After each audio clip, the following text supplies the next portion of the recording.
మల్లారెడ్డి కాలేజీలో యువతి బలవన్మరణానికి పాల్పడింది. బీటెక్ థర్డ్ ఇయర్ చదువుతున్నటువంటి జ్ఞానశ్రీ బలవన్మరణానికి పాల్పడింది. అయితే తండ్రి మరణాన్ని తట్టుకోలేకే ఆ అమ్మాయి తను చాలించినట్టు తెలుస్తోంది.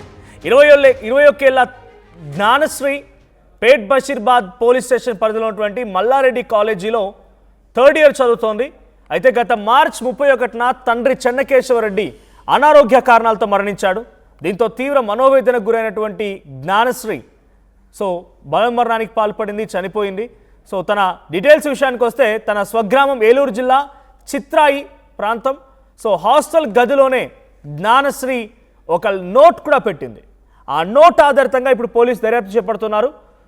ఆ నోట్లో ఏం రాసి ఉంచింది ఏంటి, ఇంకేదైనా కారణాలు ఉన్నాయా, కేవలం తండ్రి మరణమే తనని మనోవేదనకు గురయ్యే విధంగా చేసిందా, తండ్రి మరణమే తనను ఈ మాదిరిగా ఈ ఘటనకి పాల్పడడానికి కారణమైందా, అసలు ఆ నోట్లో ఏముందో తెలియాల్సింది. బట్ ప్రస్తుతానికి ఆ నోట్ని పోలీసులు స్వాధీనపరుచుకున్నారు. పోలీసులు ఆ నోట్ ఆధారితంగా ఇన్వెస్టిగేషన్ కొనసాగిస్తున్నారు. పేట్ బషీర్బాద్ పోలీస్ స్టేషన్ పరిధిలో ఉన్నటువంటి మల్లారెడ్డి ఇంజనీరింగ్ కాలేజీలో థర్డ్ ఇయర్ చదువుతోంది ఈ అమ్మాయి. మార్చి 31న తన తండ్రి చెన్నకేశవరెడ్డి మరణించాడు. దాని తర్వాత అమ్మాయి మనోవేదనకు గురైంది అన్నట్టు తెలుస్తోంది. ఈ నేపథ్యంలో తను హాస్టల్ గదిలోనే బలవన్మరణానికి పాల్పడింది. ప్రజెంట్ దీనికి సంబంధించి మరిన్ని అప్డేట్స్ ప్రతినిధి నిర్మల అందిస్తారు. నిర్మల, ఏం జరిగింది? అమ్మాయి కేవలం తండ్రి మరణాన్ని తట్టుకోలేకనే ఈ నిర్ణయం తీసుకుందా? ఈ విషయాన్ని ఎప్పుడైనా అటు కుటుంబానికి కానీ ఫ్రెండ్స్కి కానీ షేర్ చేసుకుందా? ప్రజెంట్ ఈ అమ్మాయి మరణానికి కేవలం ఇదొకటే కారణమా, ఇంకేదైనా కారణాలు ఉన్నాయా? నోట్లో ఏం రాసి పెట్టింది? ఎస్ మనోజ్, ఇప్పుడైతే ప్రస్తుతం పోలీసుల దర్యాప్తులో తేలుస్తున్నటువంటిది కూడా ఇంకా వాళ్ళు ఇన్వెస్టిగేషన్ చేస్తూనే ఉన్నప్పటికీ కూడా కాలేజీలో కూడా ఫ్రెండ్స్ తో తను చెప్పినట్టుగా పోలీసులు వెల్లడిస్తూ ఉన్నారు. ఎందుకంటే తండ్రి అంటే చాలా ఇష్టము చిన్నప్పటి నుంచి అనేది కూడా తెలుస్తుంది.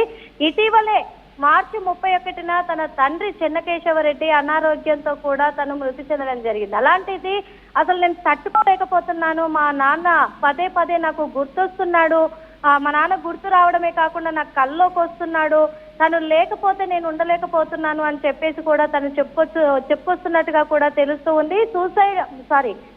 తను రాసిన లేఖలో కూడా ఇదే తను మెన్షన్ చేసినట్టుగా పోలీసులు అయితే చెప్తూ ఉన్నారు.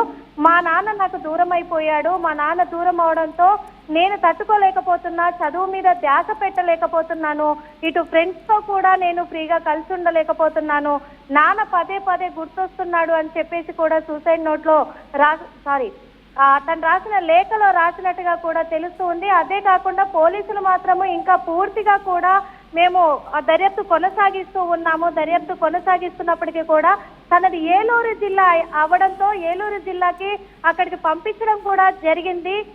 ఇక్కడ తను హాస్టల్ గదిలోనే తను బలవన్మరణానికి పాల్పడడం అనేది ఇప్పుడు ఈ కాలేజీకి సంబంధించి కూడా ఇంజనీరింగ్ కాలేజీకి సంబంధించి కూడా ఒక సంచలనంగా మారిందనే చెప్పుకోవచ్చు. కానీ తన వెనుక అంటే తను రాసిన లేఖ వెనకాల ఇంకే ఏదైనా ఉందా, కేవలం తండ్రి దూరం అవడంతోనే ఇలాంటి నిర్ణయానికి వచ్చిందా, లేకపోతే ఇంకా ఏదైనా ఉందా, ఇక్కడ కాలేజీలో ఎవరైనా తనని ఇన్సల్ట్ చేశారా, ఇవన్నీ కూడా దర్యాప్తులో కొనసాగించే భాగంగా ఇక్కడ కాలేజీలో తన క్లాస్మేట్స్ ఎవరైతే ఉన్నారో హాస్టల్లో కూడా తనుండే గదిలో తనతో పాటు ఎవరెవరు ఉంటున్నారు అమ్మాయిలు విద్యార్థినులు వాళ్ళందరినీ కూడా పోలీసులు అయితే విచారిస్తూ ఉన్నారు. ఎందుకంటే వాళ్ళ దగ్గర నుంచి క్లూస్ లాగే ప్రయత్నంలో ఉన్నారు. ఆ క్లూస్ లాగే ప్రయత్నంలో కూడా వాళ్ళందరినీ విచారించడమే కాకుండా ఇంజనీరింగ్ కాలేజీకి సంబంధించినటువంటి టీచర్స్ కూడా ఈ అమ్మాయికి క్లాసెస్ ఏ టీచర్స్ చెప్తూ ఉంటారు, ఆ టీచర్స్ కూడా వీళ్ళు అడుగుతున్నారు. పోలీసులు అయితే వాళ్ళను కూడా ఎంక్వైరీ చేస్తూ ఉన్నారు. ఆ ఎంక్వైరీలో భాగంగా ఎలాంటి విషయాలు బయటపడే అవకాశాలు ఉన్నాయి, లేదా కేవలము తన తండ్రి దూరం అవడంతో ఇలాంటి నిర్ణయానికి వచ్చి బలవన్మరణానికి పాల్పడిందా అనే విషయాలు కూడా ఇంకా పూర్తిగా తేలాల్సింది మనోజ్. రైట్. ఇప్పుడు కుటుంబీకులు ఏం చెప్తున్నారు? తన తల్లి కానీ తన కుటుంబం ఏం చెప్తోంది? ఇది ఒకటే కారణమా, అంటే పోలీసులు దగ్గర నోట్ ద్వారా కుటుంబం ఇంకేదో అనుమానం వ్యక్తం చేస్తోందా? కుటుంబ సభ్యులు మాత్రము నిన్న చూసుకున్నట్లయితే ఇక్కడికి వచ్చిన వాళ్ళంతా కూడా ఒకటే మాట చెప్పారు. అంటే తండ్రికి కూతురికి చాలా అనుబంధం ఉండేది, తండ్రి అంటే చాలా ఇష్టము తనకి. కానీ ఆ రోజున కూడా మార్చి 31న కూడా తండ్రి దూరం అయినప్పటికీ ఆ రోజు చాలా తల్లడిల్లిపోయింది.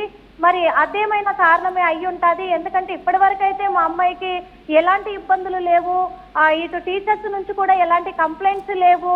మంచి చదువుతుంది, థర్డ్ ఇయర్ చదువుతుంది, బీటెక్ థర్డ్ ఇయర్ చదువుతా ఉంది. తను మంచి ఒక పొజిషన్ లో ఉండాలనుకుంది, ఆ పొజిషన్ తన తండ్రికి చూపించాలనుకుంది అని చెప్పేసి కూడా వాళ్ళు చెప్పుకొచ్చారు. మరి ఇదే కారణమై ఉంటుందా, లేకపోతే కాలేజీలో ఏమన్నా ఇబ్బంది పెట్టారా అనేది కూడా మాకు తెలియాల్సి ఉంది అని చెప్పేసి కూడా కుటుంబ సభ్యులైతే వాళ్ళ ఆవేదన వ్యక్తం చేస్తూ ఉన్నారు. Manoj, right, thank you. So మొత్తంగా మల్లారెడ్డి కాలేజీలో బీటెక్ థర్డ్ ఇయర్ చదువుతున్నటువంటి జ్ఞానశ్రీ అయినటువంటి ఈ అమ్మాయి ఒక నోట్ రాసింది. అదే హాస్టల్లో బలవన్మరణానికి పాల్పడింది. మార్చి 31న తన తండ్రి మరణించాడు. తన తండ్రి మరణ వార్తని జీర్ణించుకోలేక మనోవేదనకు గురైనటువంటి ఆ అమ్మాయి కూడా బలవన్మరణానికి పాల్పడి తెలుస్తోంది. పోలీసుల అదుపులో ఇప్పుడు పోలీసుల దగ్గర ఆ నోట్ కూడా ఉంది. ఆ నోట్లో ఇదే అంశాన్ని పొందుపరిచినట్టుగా పోలీసులు చెప్తున్నారు. బట్ ఫర్దర్ డీటెయిల్స్ కూడా తెలియాల్సి ఉంది. ఇంకేదైనా కారణాలు ఉన్నాయా, కుటుంబానికి ఎప్పుడైనా ఈ విషయాన్ని షేర్ చేసుకుందా, తోటి విద్యార్థులతో ఇంకెప్పుడైనా షేర్ చేసుకుందా, ఇంకేదైనా తనని కలవరపాటు గురి చేసిందా, ఇంకేదైనా అంశాలు ఉన్నాయో తెలియాల్సి ఉంది. బట్ ఏదేమైనా ఇలా తప్పుడు నిర్ణయాలు దయచేసి, అఫ్కోర్స్ ప్రతి ఒక్కరికి సమస్యలు వస్తూనే ఉంటాయి.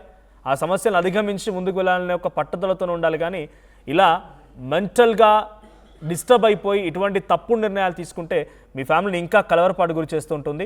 So this content had some disturbing visuals, viewer description is advised. ఈ కాంటెంట్ వల్ల కొంత కలవరపాటు గురి చేసే అంశాలని తగు జాగ్రత్తలు తీసుకోమని హెచ్చరిస్తోంది. అసలైన తొలి వెలుగు. ఫాలో వాట్సాప్ @తొలి వెలుగు official.